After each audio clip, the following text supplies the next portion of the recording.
एक दो तीन।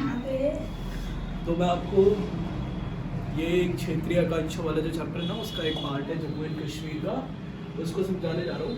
जैसे डेट हो चुकी है आज 30 तारीख, है ना। आ जाओ, पहले तो ये समझ लेते हैं। आप देख सकते हो यहाँ पे लिखा हुआ है जम्मू एंड कश्मीर। क्या लिखा हुआ है? जम्मू एंड कश्मीर।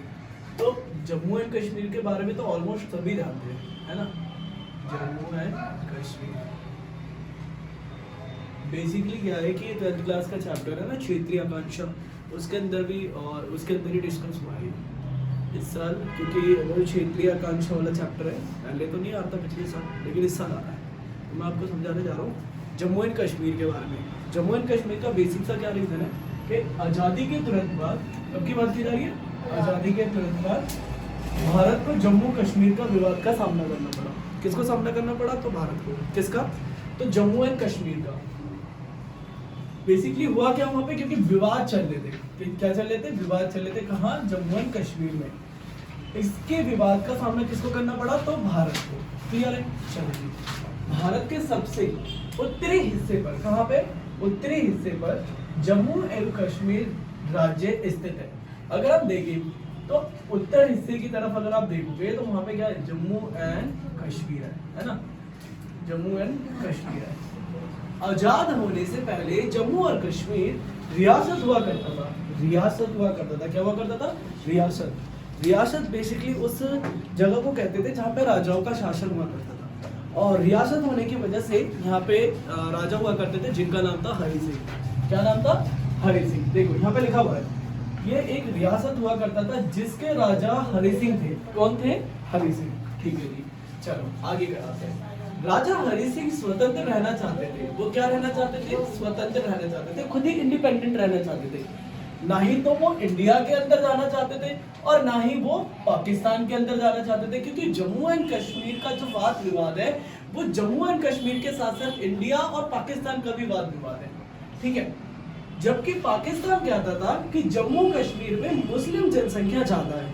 इसका कहना यह था, मतलब पाकिस्तान का कहना था कि भैया ऐसा है, जम्मू एंड कश्मीर के अंदर मुस्लिम आबादी ज़्यादा है, तो ऐसा है कि जो जम्मू एंड कश्मीर है ना वो कहीं ना कहीं हमारा क्षेत्र है। ठीक है। इसके बाद क्या हुआ? इसलिए जम्मू कश्मीर को पाकिस्तान में शामिल किया जाना चाहिए। ऐसी बात किसने कही थी? तो पाकिस्तान ने कहा था। ठीक है जी, यहाँ तक तो क्लियर है। इस मांग को देखते हुए पाकिस्तान ने आज़ादी के तुरंत बाद, कब? आज़ादी के तुरंत बाद, कब? तो 1947 में जम्मू कश्मीर पर कब्जा के मकसद से जम्मू कश्मीर पर हमला कर दिया। किसने करा था? पाकिस्तान ने। कहाँ पे किया? जम्मू एंड कश्मीर पे। कब? तो एग्जैक्ट जब आजाद हुआ, यानी कि पाकिस्तान आजाद हुआ, उसके बाद ही उसने हमला किया। किस पे? जम्मू एंड कश्मीर पे। क्यों? तो उसका रीजन ये था, जम्मू एंड कश्मीर में मुस्लिम जनसंख्या ज्यादा है, ऐसा पाकिस्तान का कहना था, तो पाकिस्तान पे हमारा कब्जा होना चाहिए। ऐसा किसने बताया? पाकिस्तान ने बताया। चलो जी, ये भी देखते हैं आगे। जम्मू कश्मीर के राजा हरि सिंह ने भारत से मदद मांगी। इन्होंने क्या करा? भारत से मदद मांगी। बेसिकली ये तो इंडिपेंडेंट रहना चाहते थे, लेकिन हुआ क्या? जब पाकिस्तान ने जम्मू एंड कश्मीर पे हमले करने स्टार्ट कर दिए तो राजा हरि सिंह के पास एक ही ऑप्शन बचा कि अब मेरे पास यही है कि मैं कहीं ना कहीं हिंदुस्तान से मदद मांगता हूँ। तो इन्होंने हिंदुस्तान से मदद ली। ठीक है। फिर उसके बाद क्या हुआ? जम्मू कश्मीर के राजा हरि सिंह ने भारत से मदद मांगी और भारत ने उनकी मदद भी की। भारत ने क्या करी? उनकी मदद की, है ना। फिर उसके बाद क्या हुआ कि इसी दौरान जम्मू कश्मीर के राजा हरि सिंह ने भारत के विलय पत्र यानी कि इंस्ट्रूमेंट ऑफ एक्सप्रेशन पर हस्ताक्षर किए। क्योंकि उस समय यह था कि ऐसे राज्य जो हमारे क्षेत्र, हमारे हिंदुस्तान में शामिल होना चाहते हैं या जिन्हें शामिल किया जाता था, उनसे एक विलय पत्र पर साइन किया करवाया करता था, जिसका नाम हुआ करता था इंस्ट्रूमेंट ऑफ एक्सप्रेशन। आधिकारिक तौर से जम्मू कश्मीर भारत का हिस्सा बन गया। किसका हिस्सा बन गया? तो भारत का। कैसे? तो आधिकारिक तौर पे। क्यों? क्योंकि इन्होंने क्या करा था? जम्मू एंड कश्मीर ने इंस्ट्रूमेंट ऑफ एक्सप्रेशन पे हस्ताक्षर कर दिया था। ठीक है। अब इसके आगे क्या है?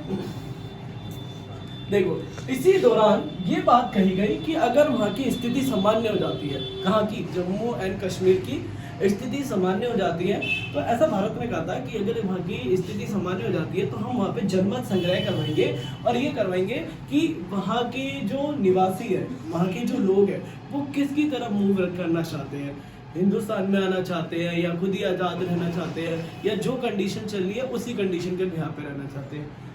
फिर क्या हुआ, 1947 में युद्ध के दौरान पाकिस्तान ने जम्मू कश्मीर के कुछ हिस्सों पर कब्जा कर लिया था, जिसे पाकिस्तान आजाद कश्मीर कहता है और भारत द्वारा इसे पीओके कहा जाता है। क्या कहा जाता है?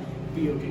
ठीक है, तो ये तो था कि जम्मू एंड कश्मीर का एक पॉइंट है जो मैंने नहीं बताया। यहाँ देखो, जम्मू कश्मीर को धारा 370 के तहत विशेष अधिकार दिए गए। ऐसा किसने दिया? तो भारत ने दिया।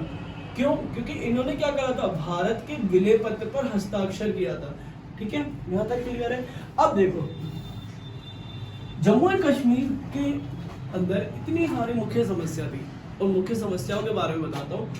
अगर हम एग्जाम के पॉइंट ऑफ व्यू से देखें तो 2 नंबर का आ सकता है क्वेश्चन। ठीक है, आगे देखते हैं। इधर आ जाओ, अब एक बार आ जाओ।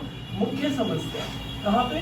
तो जम्मू एंड कश्मीर में। जैसे युद्ध की समाप्ति के बाद जम्मू कश्मीर भारत का हिस्सा बन गया। चलो जी, चूंकि इन्होंने तो विलय पत्र पर साइन कर दिया था। विलय पत्र यानी कि इंस्ट्रूमेंट ऑफ एक्सप्रेशन किसके? तो भारत के। राजा कौन थे यहाँ के? तो हरि सिंह, है ना।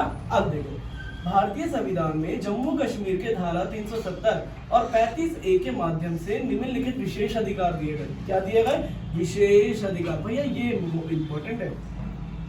देखो, विशेष अधिकार क्या था कि अलग संविधान का निर्माण रहेगा, अलग इनका झंडा रहेगा, मुख्यमंत्री के रूप में प्रधानमंत्री एवं राज्यपाल के रूप में सदर ए रियासत की मंजूरी दी गई। चलो जी, ये भी ठीक है। गैर कश्मीरियों को कश्मीर में संपत्ति खरीदने से रोकना, है ना। मतलब अगर ऐसे लोग जो कश्मीर के नहीं है, मूल निवासी नहीं है, वो लोग कश्मीर में अपने क्या नहीं खरीद सकते, तो जमीन वगैरह नहीं खरीद सकते। उसके बाद क्या हुआ कि भारत का कानून कश्मीर में लागू करने के लिए जम्मू कश्मीर में विधानसभा की मंजूरी की आवश्यकता आती। बाकी जो पॉइंट है इसके बाद कराता हूँ। फिलहाल तो आप लोग इतना पढ़ो और बाकी हमसे कनेक्ट हो, देखते रहो। Thank you.